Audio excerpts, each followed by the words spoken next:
For our second example, so we simplify the following. Saka a yakanzi square root of 2 times the square root of 3 times the square root of 5 times the square root of 12 times the square root of 45 times the square root of 50. So we are going to express in third form zvatinokwanisa kuexpress in third form. Zvatisingakwanisi kuexpress in third form, we are going to leave it out. But before we go there, I need to say something panapa. So zvanga zvigona kuitika panapa instead, tanga tigona kuti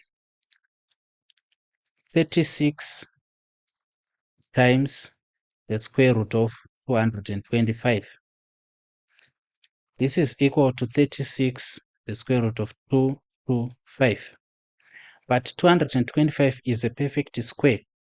Nekuti 15 times 15 zvinotipa 225.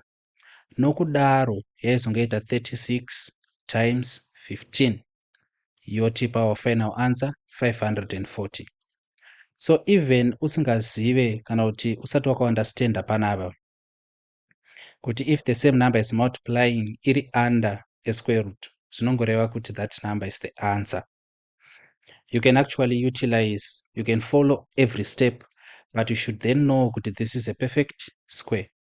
And in paper 1, if you don't know my perfect squares so much, you can go wrong there, but you should suspect 225 is a very big number. Kuti ishaiwe isava expressible in third form. So that concludes that. Let us go back to our question. Saka tiri pano, this will be equal to the square root of 2 hatikwanisi kuiexpress in third form. We don't have two numbers, one of which will be what? A perfect square plus 2 zvagara, it's a prime number. Saka it's only 2 times 1. Ndo gamma factors are now.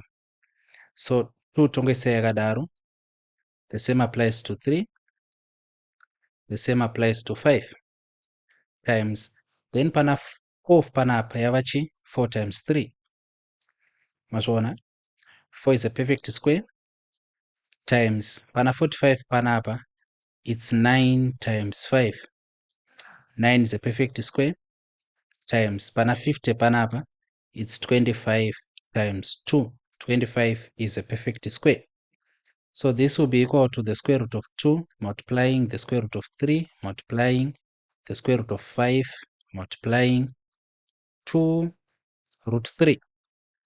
I think transition here obvious because of my examples attributor times 3 root 5 times 5 root 2.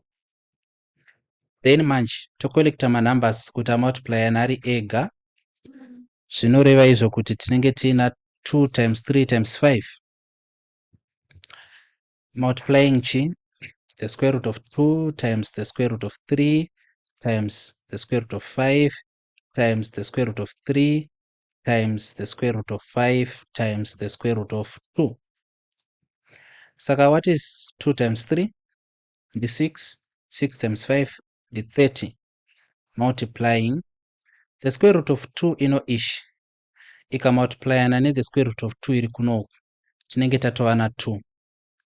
Times the square root of 3 ika multiply ne the square root of 3. Tinenge tina 3. Times the square root of 5 ika multiply ne the square root of 5. Tinenge tina 5. Kureva kuti tango vana 30 times 30. So 30 times 30 answer ndeyani? It's 009. Our answer is 900. So this was a fascinating question because yadzoka ikapply ma principles akawanda. Panapa pato apply machi ma laws of indices. Kuti kana tichiti the square root of a times the square root of a is equal to a. Kureva iko kuti the square root of example, the square root of 4 times the square root of 4 is equal to 4. That's just an example.